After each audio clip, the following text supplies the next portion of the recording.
Amigas y amigos de la televisión universitaria, nos vemos de nuevo en tiempos de cuarentena.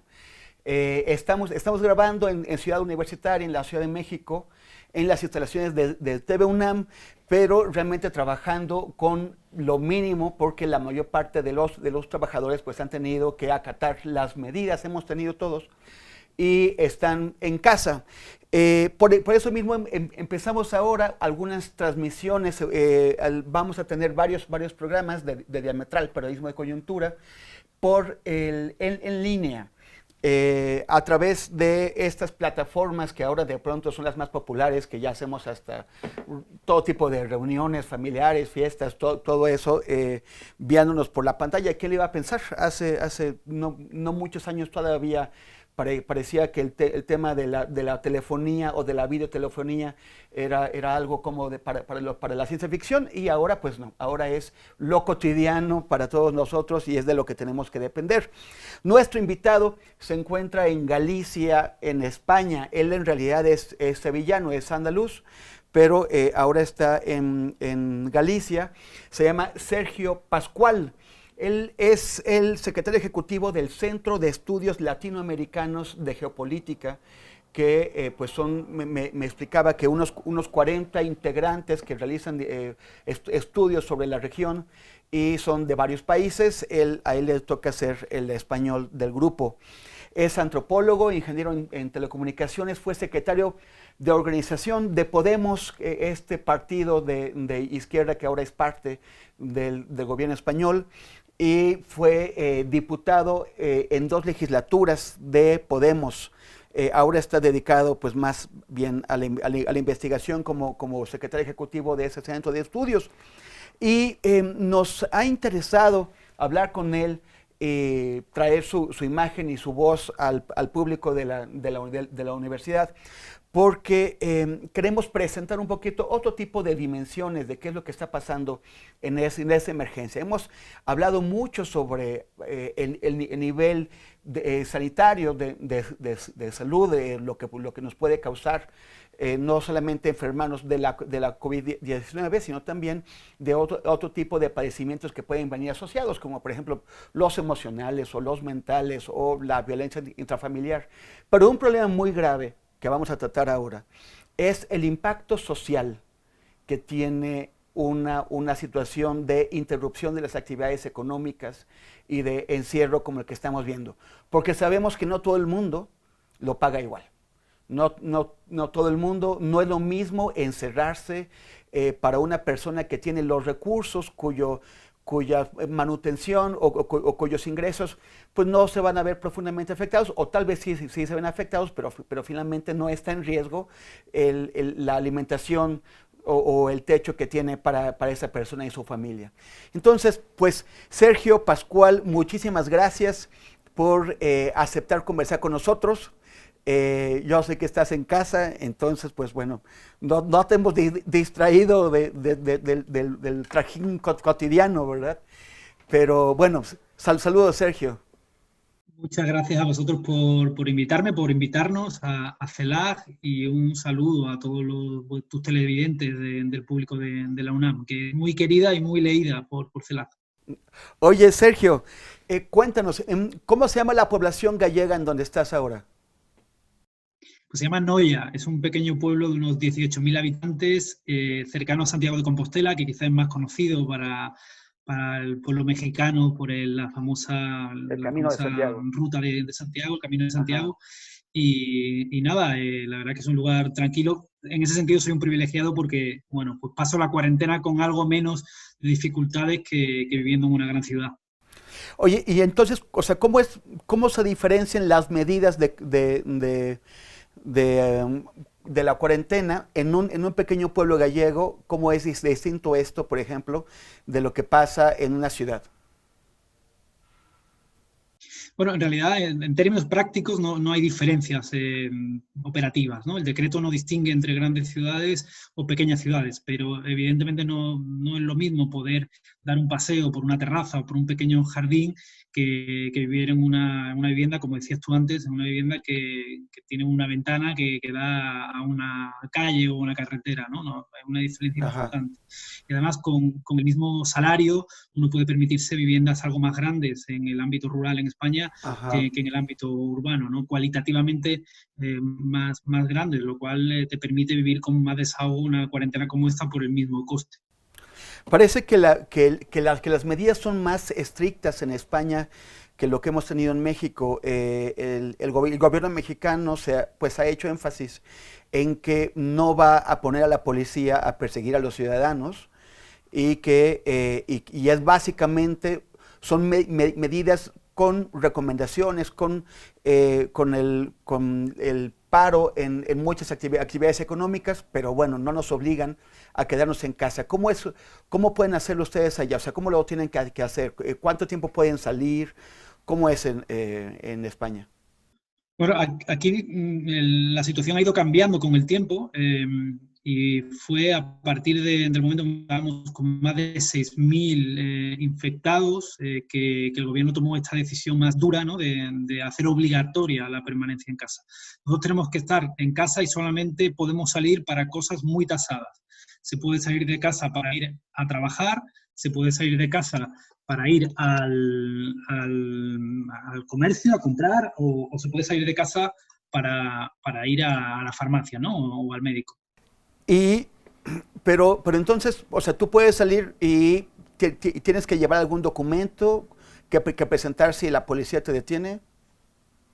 Si vas a trabajar, sí tienes que llevar algún tipo de documento, o puedes algún teléfono para acreditar en caso de que te pregunten a dónde vas, en el caso de ir a trabajar. Si vas a comprar, te piden el recibo de la compra, ¿no? O te piden, bueno, pues indicar a qué supermercado vas a ir dentro de un radio cercano a tu casa, ¿no? Para lo cual Ajá. tienes que identificarte con la cédula para que sepan que estás viviendo en tal sitio y vas a un supermercado que está relativamente cercano y no estás paseando, ¿no? Y las medidas en realidad están siguiéndose bastante a rajatabla, pero no tanto por las medidas policiales, sino porque la población está siendo muy, bueno, pues muy consistente y a la hora de seguirlas. Creo que España tiene una ventaja cualitativa respecto a América Latina en general y México en particular, y es que la población que trabaja en la informalidad es muy pequeña. Y por lo tanto la mayor parte de la población está bancarizada y ha podido o está pudiendo recibir algún tipo de ayuda para paliar estos momentos bueno, pues de recorte de ingresos que vive mucha gente que no puede trabajar, lógicamente, porque están cerrados los bares, están cerrados los teatros, están cerrados cualquier tipo de comercio excepto los esenciales. Por ejemplo, cuando dices que la gente puede ir a trabajar, ¿quiénes pueden ir a trabajar? Se puede ir por ejemplo, si trabajas en la construcción, puedes ir a la obra, ¿no? A trabajar. Si trabajas en el campo produciendo alimentos, también puedes ir a la producción de alimentos, ¿no? Lo que pasa es que tienes que ir y volver inmediatamente a tu casa. No puedes, digamos, irte a comer a un restaurante cercano al lugar donde trabajas o no puedes luego acercarte a visitar a un familiar. Esto está taxativamente prohibido, ¿no? Se puede ir, se va al trabajo y se vuelve directamente, pero sí que están abiertas todos los empleos que requieren presencia física. Lo que sí ha ordenado el gobierno es que todos los empleos que puedan desarrollarse por la vía telemática, por internet, pues se realicen de esa forma, ¿no? Por la vía del teletrabajo. Hay una división entre actividades económicas esenciales y no esenciales. Por ejemplo, en México hay una lista de actividades esenciales que son las que no se interrumpen, pero la mayor parte de las actividades sí se han parado. Aquí en España efectivamente existe esa lista y durante 15 días, la Semana Santa, que era fiesta aquí en realidad, y una semana más estuvo parado todo excepto las actividades esenciales. En ese momento sí que se prohibía incluso ir a trabajar a esto, ¿no? A la construcción, por poner un ejemplo. Y algunos que por razones obvias se imposibilitan en una situación de cuarentena, como por ejemplo todos los que están vinculados al turismo. Los hoteles están cerrados, cualquier tipo de cines, teatros, conciertos, evidentemente todo eso no se puede celebrar. Pero todo lo que son actividades, incluso las no esenciales, que no se pueden realizar teletrabajando y que no son de lógica abierta al público, se siguen realizando. Oye, entonces, ¿cómo impacta esto a las personas? O sea, hablemos del impacto social. O sea, ¿cuáles son las diferencias que hay o sea, en una sociedad como la española, que como nos decías, no tiene un sector informal tan grande? Bueno, el primer gap que existe de esta situación por la cuarentena, por un lado, por el confinamiento, y Gap, luego por el impacto, gap el salto, ¿no? por brecha, ¿no?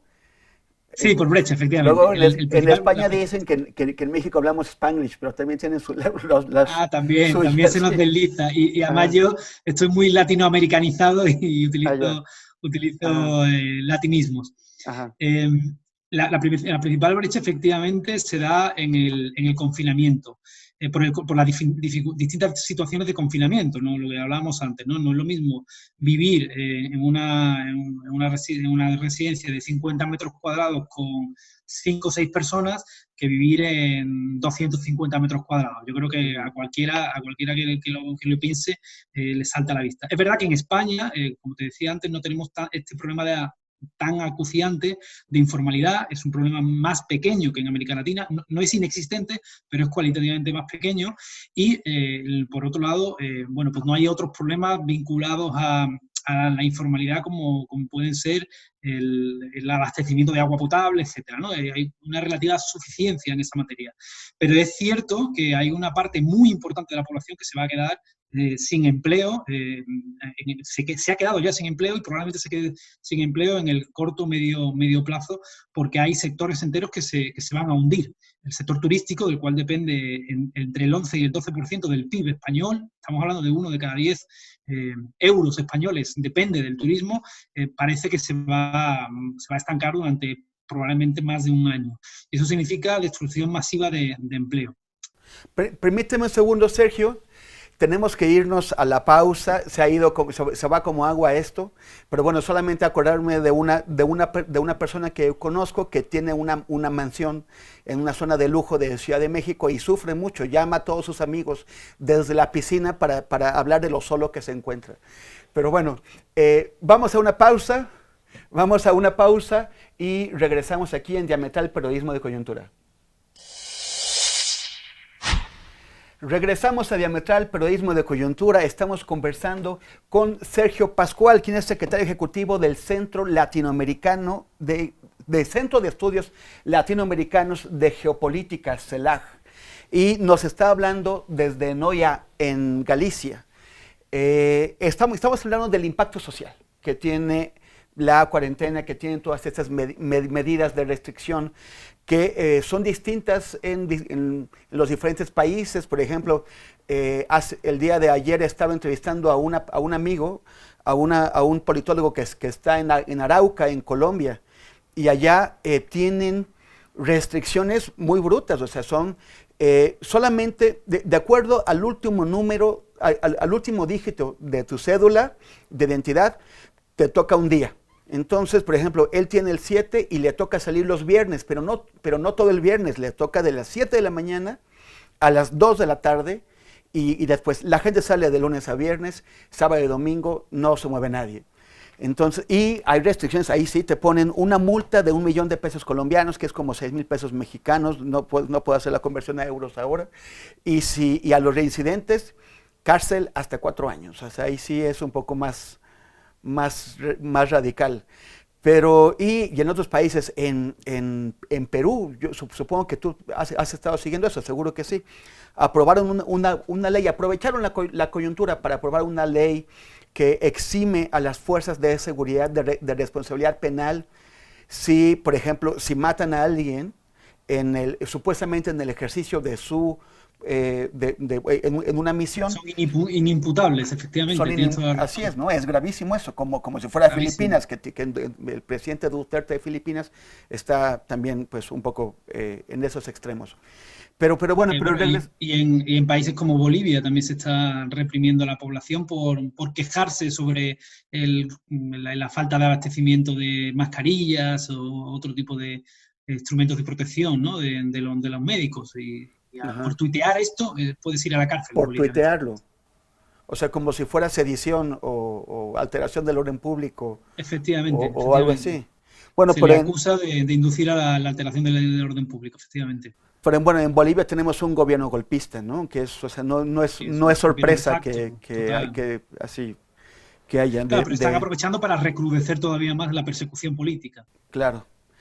Oye, bueno, antes de que pasemos al tema de la conflictividad política, cerremos esta parte del impacto social.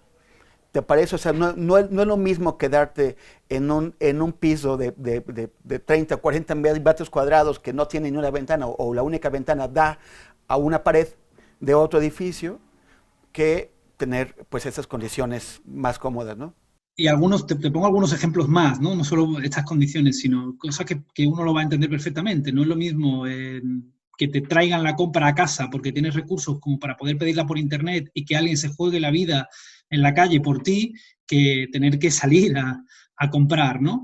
Y tampoco es lo mismo tener a tus familiares en un centro de la tercera edad porque no tienes recursos para poder tenerlos en casa, cuidados con otros por las dimensiones de tu hogar o por los recursos económicos que tienes para que alguien los cuide mientras tú vas a trabajar, que tenerlos en esos centros donde la tasa de mortalidad en Europa es brutal. 1 de cada 10 ancianos residentes en esos centros en la Comunidad de Madrid, en el DF, por poner un equivalente, han muerto. 1 de cada 10. Ajá. Esta es la tasa, ¿no? Esta es la realidad diferencial entre cómo golpea la crisis médica a un sector, el sector popular y a otro sector. Y todavía no ha llegado la crisis económica. Yo ahí hay una cosa que sí que creo que hay que poner encima de la mesa y es que vivimos en sociedades extremadamente desiguales. En España el ratio de renta del decil más rico al decil más pobre es de 8-1. En México, estaba mirándolo antes de entrar en la entrevista, es de 18-1. En México O sea, el 10% de la población más pobre recibe en gana España 18 veces menos, en España gana 8 veces 8 menos veces menos. que la media del 10% más rico. En Ajá. México sería 18 veces menos. Y si hablamos de riqueza, no ya de renta, sino de riqueza, el 1% de la población mexicana concentra el 43% de la riqueza mexicana. Eso significa que cada uno de los 120.000 más ricos mexicanos tiene riqueza equivalente a la de 1.800 mexicanos. Imagínate que se redistribuyera la riqueza. Ni siquiera tienes que redistribuirla muchísimo, le puede quedar tanta riqueza como para tener la equivalente a 1.000 mexicanos en vez de 1.800. Ya solo de eso se podrían sacar en torno a 200.000 millones de dólares para enfrentar la crisis social que viene con esta pandemia, ¿no? Una situación y una aplicación de medidas de equilibrio fiscal que se hicieron en la Europa después de la posguerra. Si estamos considerando que esta crisis es una crisis equivalente a como si nos hubiera golpeado una guerra, habrá que tomar medidas parecidas a las que se tomaron en la posguerra cuando se destruyó el tejido productivo. ¿Y qué se hizo en la posguerra en Europa? Y en Estados Unidos, de la misma forma, impuestos a las grandes riquezas para poder redistribuir de donde hay, y no hay en ningún otro lugar, más riqueza concentrada y más riqueza ociosa que en esta altísima concentración de riqueza entre los más pudientes, ¿no?, de cada país. Aquí hay un empresario muy conocido que se llama Ricardo Salinas Pliego. Él acaba de ser ya colocado en su lista de la revista Forbes. Lo acaba de colocar como el segundo hombre más rico de México, es el único de todos los mega ricos mexicanos que ha elevado su fortuna, en lugar de que, pues por los golpes a la moneda, ¿no?, por la caída del peso, por todo el tema del petróleo, en lugar de que su fortuna en dólares decaiga. Ya tiene 11.700 millones de dólares. Él es el que también ha convocado a desoír las medidas de prevención. O sea, sus empresas siguen trabajando, lo ha defendido en discursos públicos y también acaba en su televisora, que se llama TV Azteca, el conductor de su noticiero estrella de la noche, pues de plano ya dijo que no había que creer lo que dijera el subsecretario de Salud que conduce la Estrategia Nacional contra el coronavirus. Parece que para una persona, así, o sea, que está como por encima, o habrá un grupo de gente para quienes la economía y proteger su riqueza es más importante que proteger la salud de la gente, ¿no? ¿Esto se da, lo has visto en Europa, en América Latina, en Bueno, otros casos?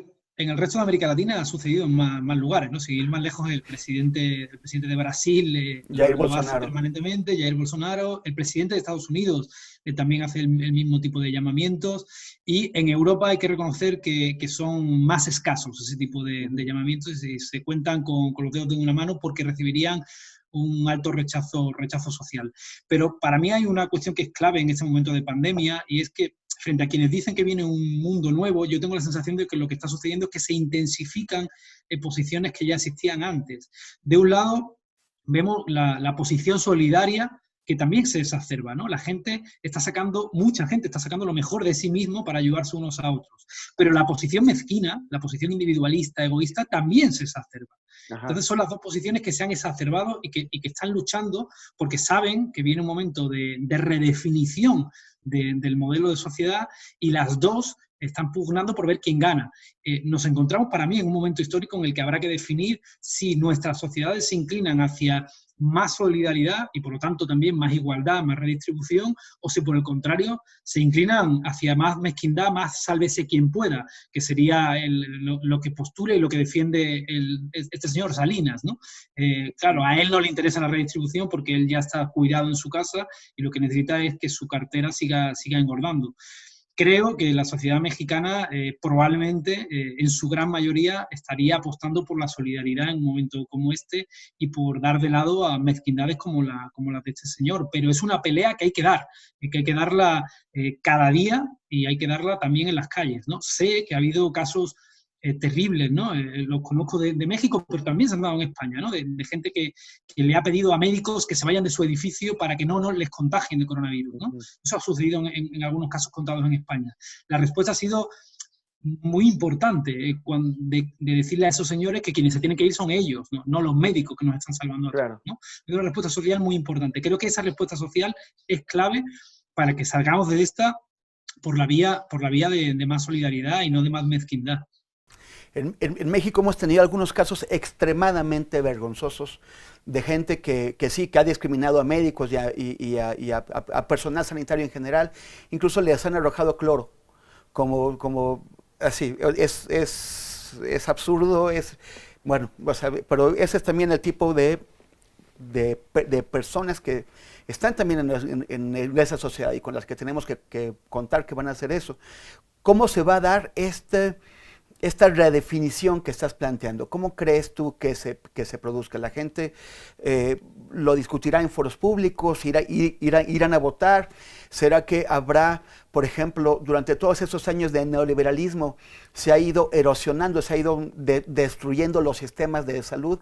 ¿Habrá ahora una conciencia de que esto ha sido un error terrible y que hay que fortalecer los sistemas de salud pública? Pues fíjate que yo en esto soy muy pragmático. Creo que se va a redefinir en función de la correlación de fuerzas que haya para hacerlo. Cada vez que ha habido una crisis, después de la Segunda Guerra Mundial, cuando vino el periodo socialdemócrata, después de la crisis del petróleo y la crisis de deuda en América Latina, cuando se reinventó el capitalismo y se sacó de la chistera el Consenso de Washington y el neoliberalismo, y ahora, después del coronavirus, lo que sucederá será que se pondrán en disputa las distintas correlaciones de fuerza que haya. Si somos más en términos de articulación social, de fortaleza sindical, de fortaleza partidista, en términos de partidos políticos y en términos de movilización social, los que apostamos por un mundo más redistributivo, esas posiciones tenderán a ganar. Si por el contrario no se encuentran oposición enfrente quienes apostarían por lo contrario, por seguir acumulando beneficios y seguir la lógica del sálvese quien puedas, serán ellos los que redefinan esta situación. Porque es evidente que esta crisis va a costar dinero y va a costar dolor a muchas familias. La cuestión es quién paga ese dinero. ¿Se va a pagar por la vía de simplemente asumir el empobrecimiento de esas grandes capas de la población? ¿Se va a pagar con endeudamiento del Estado, que luego va a tener que acabar pagando esas mismas capas populares de la población, o por el contrario, esta crisis vamos a tratar de sufragarla por la vía de que lo paguen quienes se han enriquecido durante los últimos 40 años. Yo creo que eso hay que pelearlo, y para pelearlo hace falta programas como este que tienes tú en la UNAM, pero hace falta mucho más, hace falta que cada ciudadano sea un portavoz de ese mensaje de solidaridad, y que cada ciudadano discuta en sus entornos sobre la necesidad de caminar en ese sentido, ¿no? Y sobre todo un espíritu crítico importante, ¿no? Para evitar que quienes tienen grandes medios de comunicación y pretenden contaminar con esos mantras del sálvese quien pueda, pues lo tengan más difícil. Sergio, muchísimas gracias. Ya se nos acabó el tiempo. Nunca nos dura lo suficiente, pero bueno, ha sido muy agradable conversar contigo. Es un reto formidable el que tienen nuestros países y el que tiene la humanidad ahora. Ojalá que se resuelva bien y que sepamos lidiar con esas diferencias y nos acordemos que estamos todos juntos en este barco. Te envío un abrazo hasta Galicia, Sergio, y amigas y amigos de la televisión universitaria, nos vemos el próximo sábado de nuevo en Diametral Periodismo de Coyuntura. Muchísimas gracias por su atención.